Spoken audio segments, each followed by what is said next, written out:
साथियों, 13 मई मान्यवर डी.के. खापड़े जी के जन्मदिन की मेरी तरफ से आप सभी को ढेर सारी शुभकामनाएं। बामसेफ के संस्थापक सदस्य मान्यवर डी.के. खापड़े जी, जिनका जन्म 13 मई 1939 को नागपुर में हुआ। साथियों, नागपुर आप सभी जानते हैं कि अम्बेडकरवादियों की क्रांतिकारी आंदोलन की जो भूमि केंद्र रहा है नागपुर शुरू से ही। नागपुर में बहुत सारे ऐतिहासिक जड़े वो कार्य हुए हैं, जैसे कि बाबा साहेब डॉक्टर अम्बेडकर जी ने धम्म दीक्षा भी नागपुर में ही ली थी। नागपुर को हिस्ट्री में भी हम नागों का शहर कहते हैं। इसलिए नागपुर शुरू से ही अम्बेडकरवादियों की क्रांतिकारी भूमि आंदोलन के तौर पर वो मशहूर है। डी.के. खापड़े साहब जी का पूरा नाम देवीदास करोड़ो जी खापड़े था। सारे ही जो कार्यकर्ता थे वो डी.के. खापड़े साहब कहकर संबोधित करते थे उनको। डी.के. खापड़े जी का जन्म साथियों बहुत ही गरीब परिवार में हुआ और डी.के. खापड़े जी की माता जी दिहाड़ी मजदूरी करते थे। वो सड़कों पर गड्ढे और पत्थर जो पड़ते थे वो काम करते थे उनको। उनकी माता जी के भी पेट में बहुत दर्द रहता था, उनको पेट की कोई बीमारी थी। तो खापड़े साहब जी उनको कहते थे कि माता जी, मेरा जो आपको इस तरह काम करते देखा, मुझे देखा नहीं जाता, आप इस तरह काम करते हैं, आप काम छोड़ दीजिए, मैं कोई नौकरी ढूंढ लेता हूँ, मैं कोई नौकरी कर लेता हूँ, वैसे कहते थे। तो उनकी माता जी जो साड़ी का पल्लू है वो कस कर बांध लेते थे, तो फिर काम पर जाते थे तो ताजो कि उनको दर्द ना हो। तो खापड़े साहब जी की माता जी उन्हें कहते थे, नहीं, तुमने पढ़ना है, तुमने बड़ा आदमी बनना है, बड़े आदमी बनो। तो खापड़े साहब जी कहते थे, मैंने उससे पूछा, माँ कितने बड़ा आदमी बनूंगा? तो उनकी माता जी कहते थे कि तुम बाबा साहब अम्बेडकर जैसे आदमी बनो, तुम बड़े आदमी बनो। 1957 को मान्यवर डी.के. खापड़े साहब ने साथियों मैट्रिक पास की और उसके उपरांत उन्होंने BSc institution of science Nagpur. साथियों, मान्यवर डी.के. खापड़े साहब बाबा साहेब डॉक्टर अम्बेडकर जी द्वारा स्थापित की गए शेड्यूल कास्ट ऑफ फेडरेशन, समता सैनिक दल और भारतीय बौद्ध महासभा, इन सभी की मीटिंगों में, कार्यक्रम में डी.के. खापड़े साहब जब से युवा हुए वो जाते रहते थे। वो शुरू से ही उनका जो जीवन है वो जो भी नागपुर की धरती पर आंदोलन हुए वो देखते देखते ही युवा हुए, देखते देखते ही बड़े हुए। उन्होंने काफ़ी अध्ययन किया जो भी बाबा साहेब अम्बेडकर द्वारा स्थापित शेड्यूल कास्ट ऑफ फेडरेशन, भारतीय बौद्ध महासभा और समता सैनिक दल। खापड़े साहब ने इनका काफ़ी अध्ययन किया। साथियों, समता सैनिक दल के किसी भी सदस्य को ये अंदाज़ा नहीं था कि इस दल में एक ऐसा योद्धा तैयार हो रहा है जो आगे जाकर सामाजिक परिवर्तन के लिए समर्पित केडर और कार्यकर्ता निर्माण करेगा। साथियों, इसके बाद पुणे में मान्यवर डी.के. खापड़े जी को explosive research and development laboratory Pune में नौकरी मिली। पुणे में उनको 1964 में उनकी वहाँ पर मित्रता साहब श्री कांचीराम जी से भी हुई और दीना बाना जी से भी हुई। दीना बाना जी वहाँ पर पहले से ही अनुसूचित जनजाति वेलफेयर एसोसिएशन के प्रभारी थे। वो पहले से ही सामाजिक परिवर्तन के लिए, अनुसूचित जनजाति के लिए काम कर रहे थे। और दीना बाना जी, डी.के. खापड़े जी, मान्यवर कांचीराम जी, तीनों ही एक ही उस डिपार्टमेंट में जॉब कर रहे थे। आप सभी जानते हैं जब वाक़या हुआ, जब इनकी मुलाकात हुई, इनकी मित्रता हुई मान्यवर खापड़े जी की मान्यवर साहब कांचीराम जी के साथ, तो कांचीराम जी पंजाब से देहरादून के ट्रांसफ़र होकर पुणे में आए थे। पुणे में आने के बाद साहब कांचीराम एक अफसर के तौर पर वहाँ पर नियुक्त हुए थे। तो जब छुट्टी को लेकर जो इशू बना, बाबा साहेब डॉक्टर अम्बेडकर जी की जयंती की पहले छुट्टी नहीं हुआ करती थी, तो छुट्टी को लेकर जब इशू बना, जब उस पर उस डिपार्टमेंट की सभी सदस्यों की मीटिंग हुई, तो उन्होंने राम जयंती, रामनवमी, तो दिवाली, सभी जो ब्राह्मणों के त्यौहार हैं उनकी सभी की छुट्टी की थी। लेकिन ज्योतिबा फुले की, बाबा साहेब अम्बेडकर की, जो मूल्यवासी महापुरुषों के महापुरुष हैं, उनके जन्मदिन है, परिनिर्वाण दिवस है, उनकी कोई छुट्टी नहीं हो रही थी वहाँ पर। तो दीना बाना जी ने जब देखा कि, तो दीना बाना जी ने एतराज़ जताया कि हमारे तो महापुरुषों के जयंती की छुट्टी नहीं है वहाँ पर। तो वहाँ पर जो विवाद खड़ा हुआ तो उन्होंने उस पर साइन करने से मना कर दिया। तो इसके लिए उन्होंने संघर्ष किया। तो दीना बाना जी ने जो लेटर लिखा, जो लेटर था वो इंग्लिश में खापड़े साहब जी ने लिख के दिया था। तो वो लेटर लिखने के छुट्टी की मांग के तौर पर उनको करने के लिए उनको जो नौकरी पर भी सस्पेंड कर दिया गया उनको।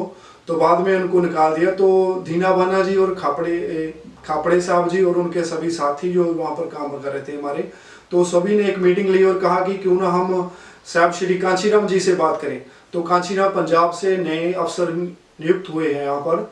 तो उन्होंने कांशीराम जी के पास गए। तो कांशीराम जी ने जब उनको बोला कि क्या करने आए हो, तो खापड़े साहब दीना बाना जी ने सभी बात बताई। तो बाबा साहब की जयंती की छुट्टी जो वो रद्द कर दी गया है, उसको निलंबित करना है, उसको फिर से हम चाहते हैं कि बाबा साहब अम्बेडकर की छुट्टी हो जन्मदिन की। तो कांशीराम जी ने उन सभी को बोला मैं आपकी कोई सहायता नहीं करने वाला हूँ, जाओ भाग जाओ।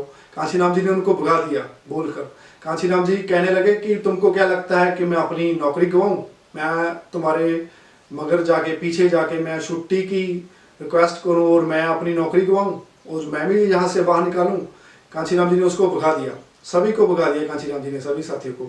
तो बाद में सभी साथी दूसरे दिन फिर इकट्ठा हुए और फिर सोचा अगर कांशीराम जी ने हमारी सहायता नहीं करनी थी तो ना करें, लेकिन कांशीराम जी ने हमें भगाया क्यों, हम कांशीराम जी से जरूर पूछने जाएंगे। तो सभी साथी इकट्ठा होकर फिर गए। तो उन्होंने फिर कांशीराम जी से बात की। सो कांशीराम जी को उन्होंने कहा कांशीराम जी आपने हमारी मदद नहीं करनी है, कोई बात नहीं, लेकिन आपने हमको भगाया क्यों, आपने हमको बोला क्यों। तो कांशीराम जी ने कहा आप तो फिर भी भागने वाले थे, इसलिए मैंने सोचा आपको आज ही भगा दूँ। सो कांशीराम जी को खापड़े साहब ने कहा कांशीराम जी हम भागने वाले नहीं हैं, हम भिड़ने वाले से हैं, हम भागने वाले से नहीं हैं और हम भिड़ने वाले से हैं। सो कांशीराम जी को जब समझाया तो कांशीराम जी उनकी बात मानकर वो भी बात करने के लिए राजी हुए मैनेजमेंट टीम से सभी के। तो साथियों बाद में दीना बाना मानेवाड़ी के खापड़े साहब जी को कांशीराम जी और जो तीनों ही साथी मिलकर मैनेजमेंट से बात करने के लिए गए। वहाँ पर रामचंद्र नाम के जो एक ब्राह्मण सबसे ऊपर मैनेजमेंट के अधिकारी थे, तो उनसे सब बात की ही। तो फिर वो इस बात की छुट्टी के लिए माने नहीं। तो फिर कांशीराम जी ने भी कहा भी इनका सस्पेंड लेटर आप वापस लीजिए। उनकी बातचीत हुई वहाँ पर। तो कांशीराम जी ने जब वो माने नहीं तो उन्होंने कुछ जब बोला होगा, कुछ ऐसा कुछ हुआ होगा वहाँ पर। तो कांशीराम जी ने उसकी कैबिन में जो रामचंद्र ब्राह्मण की पिटाई करनी शुरू कर दी। तो खापड़े साहब दीना बाना जी इधर उधर दरवाजों में खड़े थे तो वो देखने लगे। तो खापड़े साहब ने दीना बाना जी ने कहा कि कांशीराम जी तो उनकी जानी में ले जाए, छुड़ाओ उसको। तो खापड़े साहब जी ने जाके कांशीराम जी को हटाया। कांशीराम जी ने उसकी कैबिन में ही पिटाई की रामचंद्र ब्राह्मण की। तो बाद में कांशीराम जी को भी सस्पेंड कर दिया गया नौकरी से, और दीना बाना जी को भी, और खापड़े साहब जी को भी। तो बाद में खापड़े साहब जी की बाद में क्या हुआ कि बाद में कांशीराम जी अपने कमरे में आ गए रात को, शाम को। तो कांशीराम जी ने बोला कि खापड़े तुम बाबा साहब की बातें तो बहुत करते हो, क्या बाबा साहब की कोई बुक भी है।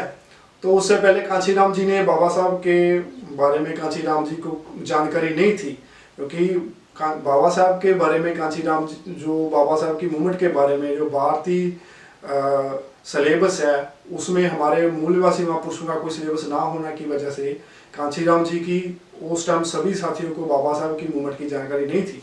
तो कांशीराम जी ने क्या खापड़े तुम बातें तो बहुत करते हो, लेकिन बाबा साहब अम्बेडकर की कोई किताब भी है आपके पास। तो खापड़े साहब जी ने उनको the relation of caste book दे दी। तो खापड़े साहब चले गए घर अपने। तो खापड़े साहब जब सुबह वापस आए तो कांशीराम तब भी वो बुक पढ़ रहे थे। तो खापड़े साहब जी ने कहा कि आप क्या कर रहे हो। तो कांशीराम जी ने कहा मैं ये जो किताब है जो आप देख गए थे मैंने एक रात में 3 बार पढ़ ली। ये पढ़ने के बाद मेरी नींद उड़ गई है, मेरी नींद जो है वो उड़ारी लगी है। अब मुझे वो मकसद मिल गया जिस मकसद के लिए पूरी जिंदगी लगाई जा सकती है। सो कांशीराम जी ने कहा कि अब मुझे वो मकसद मिल गया जिसके लिए सारी जिंदगी लगाई जा सकती है। वो मकसद है बहुजन समाज के परिवर्तन के लिए, बहुजन समाज के भलाई के लिए। तो कांशीराम जी ने किया, मैं जीऊंगा तो इस मकसद को पूरा करने के लिए जीऊंगा, अगर मैं मरूंगा तो इस मकसद को पूरा करते करते ही मरूंगा। मैं आज से घर वापसी नहीं जाऊंगा, आज से जो मेरा जीवन है वो मेरे समाज को समर्पित है। सो कांशीराम जी को इतना परिवर्तन आ गया कांशीराम जी के दिमाग में, विचारों में। खापड़े साहब जी ने जब उनको एक बुक दिया तो इतना परिवर्तन आया।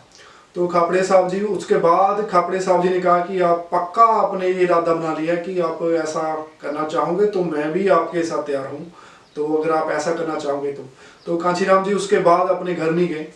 तो खापड़े साहब जी पूना में रहते हैं, तो पूना में भी साहब कांशीराम जी खापड़े साहब के घर में रहने लगे। और खापड़े साहब जी ने कांशीराम जी को अपने परिवार के सदस्य के तौर पर अपने साथ रखा। जो खापड़े साहब खाते थे, पीते थे, पहनते थे, वैसा ही साहब कांशीराम जी को भी मिलता था। सो बाद में जो खापड़े साहब जी की सैलरी थी उसमें वो 1000 रुपया 2000 रुपया ही, बहुत कुछ हिस्सा ही वो अपने पत्नी को देते थे, अपने घर को देते थे। बाकी का जो हिस्सा है वो खर्चते थे, क्योंकि दो ही महापुरुष जो थे वो एक आंदोलन खड़ा करने जा रहे थे सामाजिक परिवर्तन के लिए, व्यवस्था परिवर्तन के लिए। तो दोनों का ही घर में सस्पेंड होकर बैठ जाना ये सही नहीं था। तो कांशीराम जी ने मुड़ के नौकरी नहीं ज्वाइन की। खापड़े साहब को मुड़कर फिर जो वापस ले लिया गया नौकरी पर, तो खापड़े साहब ने बोला कि मैं नौकरी करूंगा, मैं कमाऊंगा और आप आंदोलन को खड़ा करेंगे, आप इसके लिए आपको जो भारत के सभी राज्यों में फिरना पड़ेगा। तो ऐसा उन्होंने एक प्लान के तौर पर विचार परिवर्तन के लिए उन्होंने दिमाग पर जो आइडिया उनके बन रहे थे उस वक्त। तो साथियों, दीना बाना जी, मानेवाड़ी के खापड़े साहब जी, कांशीराम जी, सो तीनों महापुरुष मिलकर भारत की धरती में एक नया क्रांतिकारी और सामाजिक परिवर्तन, व्यवस्था परिवर्तन हित के लिए आंदोलन की शुरुआत कर रहे थे। उनके लिए जो साधन चाहिए थे, पैसा, बुद्धि, सोमा, हुनर, वो सभी साधन जुटाने के लिए वो उन्होंने दिन रात एक कर दी और भारत में घूमने लगे, मीटिंग लेने लगे, कार्यकर्ता को संबोधित करने लगे। सो इसके उपरांत उन्होंने 1978 को बाम सेफ की संस्थापना की। बाम सेफ की उन्होंने नींव रखी, जो बाम सेफ नाम का एक संगठन चलाया जिसपे कर्मचारी वर्ग थे, और उन्होंने इसको आगे बढ़ाया। सो साथियों, माननीय डी के खापड़े साहब जी का जो मानना था कि ब्राह्मणवादी विचारधारा और व्यवस्था के साथ केवल और केवल संगठन बनाकर ही लड़ा जा सकता है। और भारत में जो बहुजन मूलवासी समाज है, 6000 से भी अधिक जातियों में बटा हुआ समाज है, उन सभी को संगठन के माध्यम से ही एक किया जा सकता है। सो इसी से ही हम ब्राह्मणवादी व्यवस्था का मुकाबला कर सकते हैं। सो साथियों, बाबा साहेब डॉक्टर अम्बेडकर जी के जाने के बाद में माननीय डी के खापड़े साहब जी ने भारत के मूल निवासी बहुजन समाज को एक किया और मूल निवासी कॉन्सेप्ट दिया। मूल निवासी कॉन्सेप्ट देने के बाद उन्होंने जितने भी भारत के राज्यों में, प्रदेशों में बहुजन मूल निवासी समाज के लिए, आज़ादी के लिए लड़ने वाले जो महापुरुष हैं, सबका उन्होंने राष्ट्रीयकरण किया। तो सभी को एक जगह इकट्ठा कर एक ही उद्देश्य पर इकट्ठा करने की उन्होंने प्लानिंग तैयार की और ऐसा किया भी उन्होंने। सो साथियों, डी के खापड़े साहब जी ने हमेशा दो चीज़ों पर जोर दिया। वो कहते थे कि संगठन को चलाने के लिए हमेशा दो चीज़ों की आवश्यकता होती है, जरूरत होती है, एक विचारधारा और दूसरा संगठन बनाने के और चलाने के लिए तकनीक। सो खापड़े साहब ने उसके लिए बहुत सारे केडर कैंपों को संबोधित किया, बहुत सारे ट्रेनिंग कैंपों को संबोधित किया, देश भर पर घूम के सामाजिक समर्पित कार्यकर्ताओं की खोज की, उनको समझाया, उनको आंदोलन के साथ शामिल किया, सहभागी किया। तो खापड़े साहब कहते थे कि क्रांति के लिए समाज जमीन है, क्रांति के लिए समाज जमीन है, इसके ऊपर जागृति का हल चलाओ, विचारधारा का बीज डालो और प्रचार प्रसार का खाद दो, पानी दो, तब जाकर क्रांति होगी। तो साथियों, डी के खापड़े जी अपने सभी कार्यकर्ता को एक बहुत ही महत्वपूर्ण संदेश देते थे कि अगर व्यक्ति और संगठन को लेकर टकराव हो तो व्यक्ति को छोड़ देना, संगठन को चुनना। अगर संगठन और विचारधारा को लेकर टकराव हो तो संगठन को छोड़ देना, विचारधारा को चुनना। अगर विचारधारा और उद्देश्य को लेकर टकराव हो तो विचारधारा को छोड़ देना, उद्देश्य को चुनना। तो साथियों, खापड़े साहब का मानना था कि बिना संगठन के नेतृत्व कुछ भी नहीं। नेतृत्व भी नैतिकता की कसौटी पर खरा उतरना चाहिए। सो जो दुश्मन है वो खापड़े साहब कहते थे कि जो आरएसएस के कार्यकर्ता है वो दुश्मन हमारी गुलामी के लिए अपनी जिंदगी लगा रहा है, वो घर बार छोड़कर एक समर्पित कार्यकर्ता बनकर हमारी गुलामी के लिए अपनी जिंदगी लगा रहा है जो आरएसएस के कार्यकर्ता है। तो वो कह रहे थे कि जो हमारे लोग हैं वो सुविधाभोगी लोग हैं, सुविधाभोगी लोग परिवर्तन नहीं कर सकते, सुविधाभोगी लोगों के बीच में समर्पित कार्यकर्ता निर्माण करना होंगे, समर्पित कार्यकर्ता ही आंदोलन को आगे बढ़ा सकते हैं। सो खापड़े साहब की सबसे बड़ी जो अचीवमेंट है वो ये है कि लायक नेतृत्व को पैदा करना। सो खापड़े साहब की साथियों 2002 में स्टोमक कैंसर से डेथ हुई। सो उनकी मृत्यु के पश्चात लोगों ने ये सोचा कि अब बाम सेफ की मौत हो चुकी, बाम सेफ अभी खत्म हो चुकी, लेकिन खापड़े साहब का सबसे बड़ा जो रोल ये रहा है कि उन्होंने एक लायक नेतृत्व पैदा किया वामन मेश्राम जी के रूप से। सो आज उनके ही माध्यम से, उनकी ही अगुवाई में संगठन जो आगे बढ़ रहा है। सो खापड़े साहब की जयंती की एक बार फिर से मेरी तरफ से आपको बहुत बहुत शुभकामनाएं।